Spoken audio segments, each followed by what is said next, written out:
Data analysis के अंदर जो आज की हमारी डिस्कशन का पार्ट है, again it's analysis. In analysis, and the last time we have covered our descriptive statistics, तो आज हमारी जो ज़्यादा डिस्कशन है वो चलेगी कंपेयर मीन्स पे. कंपेयर मीन्स जो हम यहाँ पे जो यहाँ डिस्कशन वगैरह जो हमारी ज़्यादा हो रही है, कंपेयर मीन्स के अंदर हमारे पास डिफरेंट ऑप्शन है. The one option is mean. इसमें हम हमारे पास लेट्स सपोज अगर सिंगल एक वेरिएबल है, कुछ सेल का डाटा हमारे पास है, किसी भी एक वेरिएबल से रिलेटेड डाटा हमारे पास है, तो हम उसका मीन कंपेयर कर लेते हैं. सिंपल, हमने किसी स्टडी का मीन कंपैरिजन करना और देखना हो कि वो कितना इफ़ेक्टिव है, तो हम ये कंपेयर मीन में फर्स्ट ऑप्शन में जाएंगे, मीन में.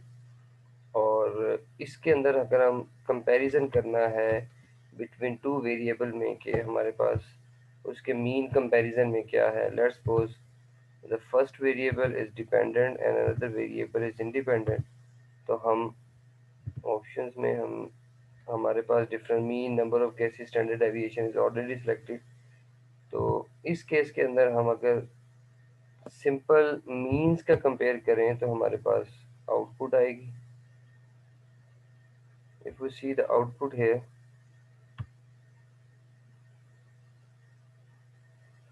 कंपैरिजन ऑफ मीन, ये हमारे पास द नंबर ऑफ आइटम जो हमारे पास वहाँ पे डाटा आ रहा है, डाटा के अकॉर्डिंगली हमारे पास इसकी mean values and number of cases का यहाँ पे हम एक्सपेरिमेंटेशन चल रही होती है. इसके साथ साथ जो इम्पोर्टेंट चीज़ है, मे बी कि that comparison of mean would not be important for you. यहीं पे हमारे पास अ, जो सेकंड इम्पोर्टेंट चीज़ है, अगर हम डाटा व्यू में जाएं, in analysis same in compare mean we have one sample t test. That one sample t-test is important in case, let's suppose, if you are going to test the variable mean with the population mean. हमने last time भी discuss किया था difference between population mean and sample mean.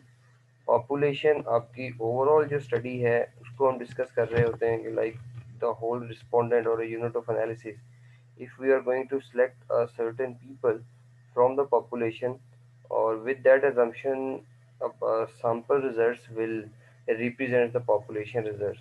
तो इस case में हम normally one sample t test में check कर रहे हैं कि सैम्पल मीन जो है वो क्या हमारी पॉपुलेशन मीन को डिटरमिन कर रहा है या नहीं. सेम केस, लेट्स सपोज हम यहाँ पे हमारे पास डिफरेंट वेरिएबल्स हैं.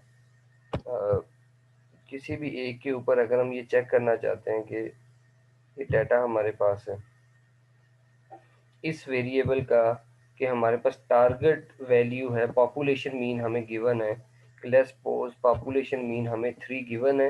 अब हम चेक करना चाहते हैं कि जो टेस्ट वेरिएबल है क्या ये मेरी पॉपुलेशन मीन को रिप्रेजेंट कर रहा है या नहीं, और ये कितना रिप्रेजेंट कर रहा है, और जो इसकी रिप्रेजेंटेशन है क्या ये मुझे मेरे लिए सिग्निफिकेंट है या नहीं है.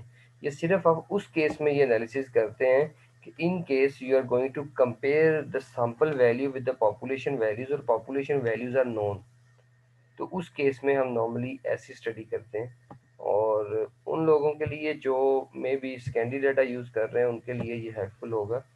but the people who are going to use questionnaire for the data collection or population is unknown. In that case you will not perform one sample t test. There are another type of test, वो भी मैं आपको बताता हूँ जिसमें आप variable two variable comparison करते हैं. इस ऑप्शन में ऑलरेडी 95% कॉन्फिडेंस लेवल जो है वो एडिड है. अगर हम ऐड करें तो हमारे पास यहाँ पे वन सैम्पल टी टेस्ट हमारे पास आ गया. वन सैम्पल टी टेस्ट में नंबर ऑफ वैल्यूज है is the mean, standard deviation जो हमारे पास वेरिएबल है.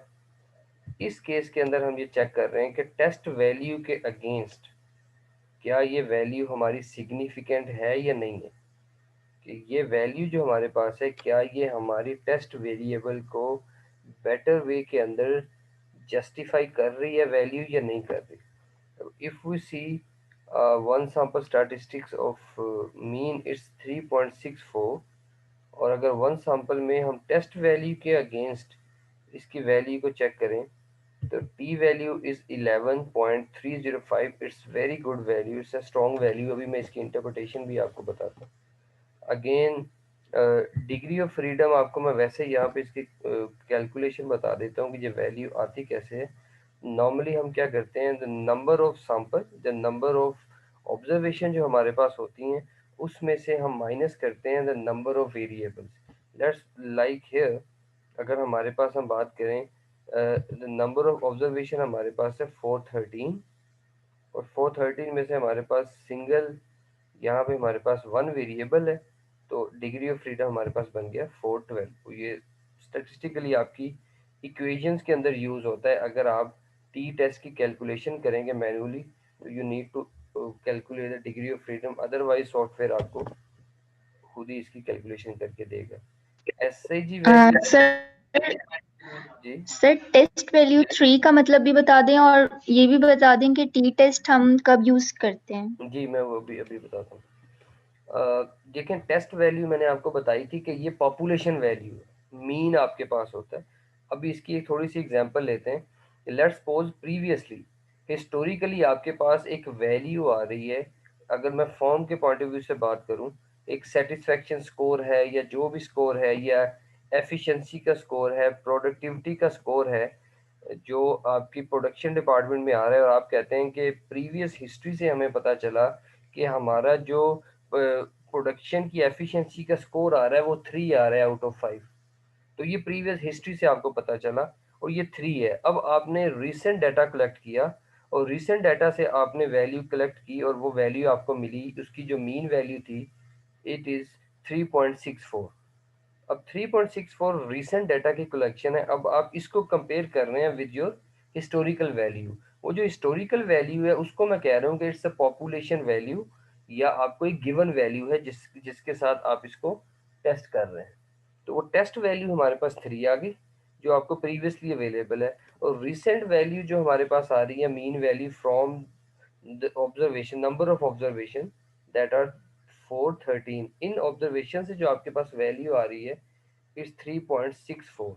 डेविएशन जो है, जो मीन डेविएशन है वो 1.15 है, जो स्टैंडर्ड डेविएशन आप कैलकुलेट कर रहे हैं, और ये वेरिएंस होता है और ये रिस्क फैक्टर बता रहा होता है कि आप एक्चुअल जो आपकी वैल्यू है, जो मीन आ रहा है, जो आइडियल वैल्यू होती है किसी भी डेटा की, उससे कितनी डेविएशन आ रही है। अब इसकी इंटरप्रिटेशन, टी वैल्यू पे मैं बाद में आता हूँ, पहले मैं आपको मीन डिफरेंस बता रहा हूँ कि टेस्ट वैल्यू 3 है जो हिस्टोरिकली आपको आपके पास अवेलेबल है, और एक्चुअल वैल्यू जो हमारे पास अभी आ रही है इस 0.64। ये जो डिफरेंस 3 का और जो एक्चुअल का डिफरेंस है, मीन डिफरेंस उन्हें बता दिया। अब ये जो मीन डिफरेंस आया है और टेस्ट वैल्यू से एक्चुअल वैल्यू, क्या ये सिग्निफिकेंट है कि मैं अपने इस रिजल्ट की बेस पे फ्यूचर डिसीजन कर सकूं? क्या ये जो गिवन वैल्यू है ये मेरी प्रीवियस या जो मेरी हिस्ट्री है क्या उसको बेस्ट रिप्रेजेंट कर रही है या नहीं कर रही? तो अगर हम देखें तो ये वैल्यू उस प्रोडक्टिविटी से अच्छी आई है। अगर मैं इसको कह रहा हूँ कि इट्स अ प्रोडक्टिविटी डाटा, तो ये वैल्यू उससे अच्छी आई है। इस केस के अंदर हम देखते हैं कि ये सिग्निफिकेंट है या नहीं है। अगर हम टी वैल्यू को देखें इट्स 11, इट्स स्ट्रॉन्ग 11। मैंने आपको क्लासेस में भी हम डिस्कस करते रहे हैं अपनी, नॉर्मली जो आइडियल वैल्यू है, जो टेबल वैल्यू के अराउंड टी टेस्ट की वैल्यू आती है इट्स 1 माइनस 1 प्लस माइनस 1.96। अगर आपकी वैल्यू 1.96 से ज़्यादा है तो आप ये कहेंगे कि ये जो वैल्यू है ये सिग्निफिकेंट है और ये पॉजिटिवली कंट्रीब्यूट कर रहा है हमारी इस वैल्यू के अंदर। तो पॉजिटिव कंट्रीब्यूशन भी है। आप देख सकते हैं कि टेस्ट वैल्यू मेरे पास 3 थी और मीन वैल्यू जो अभी की आई है ये उससे ज़्यादा आई है, it's more than the 3, it's 3.64, that's why the T value is positive. तो टी वैल्यू मुझे एक रिलेशनशिप शो करती है जिसमें ये बताया जाता है कि इधर द रिलेशनशिप इज पॉजिटिव और नेगेटिव। तो अगर हम इस टी टेस्ट की यहाँ पे वैल्यू को देखें, इट्स 11.3, इट मीन्स कि द वैल्यू इज पॉजिटिव। और ये 11 है और ये 11 वैल्यू क्या सिग्निफिकेंट एडिशन है हमारे रिजल्ट में? तो ये चीज़ हमें बताएगी हमारी सिग्निफिकेंट वैल्यू, दैट इज 0.00। तो 00 वैल्यू का मतलब है कि ये बहुत स्ट्रॉन्ग वैल्यू। आपको मैंने बताया था the benchmark value is 0.05। If your value is less than 0.05, it's mean the value is significant. कौन सी वैल्यू सिग्निफिकेंट है? वो टी की वैल्यू, कि T value is significant because the significant value is 0.00। The 00 means highly significant. तो next हमारे पास 95% confidence interval level पे ये lower और अपर बाउंड्रीज दी हुई है। जो आपका डाटा है उसकी उन्होंने लोअर और अपर बाउंड्रीज दी हुई है। ये इतनी इंपॉर्टेंट नहीं है। यहाँ पे जो इंपॉर्टेंट चीज़ है, looking for the variable mean difference, SIG value and t test value. जब आप अपने रिजल्ट्स प्रेजेंट कर रहे होते हैं तो वहाँ पे नॉर्मली हम क्या कर रहे होते हैं, यहाँ से जो रिक्वायर्ड इन्फॉर्मेशन है वो एक्सट्रैक्ट करके अपने कस्टमाइज टेबल हम ड्रॉ कर लेते हैं। तो वन सैम्पल टी टेस्ट में किसी को प्रॉब्लम हो, और ये उन कंडीशन में नॉर्मली हम अप्लाई करते हैं way we have a objective of comparison of recent information with the historical information, or comparison of information with the industry। like आपके पास कुछ इंडस्ट्री का बेंचमार्क है और आपके पास एक डाटा है, आपने उसको कंपेयर करना है। तो what you will do, you will perform one sample t test. आपको ये बताया जाता है कि आपकी किसी भी परफॉर्मेंस को अगर आपने अचीव करना है तो उसके लिए आपके लिए क्लास की परफॉर्मेंस जो है वो 70% तक होनी चाहिए। जो प्रीवियसली हम बता रहे हैं, क्लास की परफॉर्मेंस 70% से अबव होनी चाहिए। आपकी क्लास की परफॉर्मेंस को मैंने चेक किया तो मुझे पता चला ये 80% है। तो इट मीन्स कि आपकी परफॉर्मेंस जो है वो उससे भी अच्छी है। तो हिस्टोरिकली जो डाटा आपके पास आ रहा होता है ये इंडस्ट्री के बेंचमार्क होते हैं।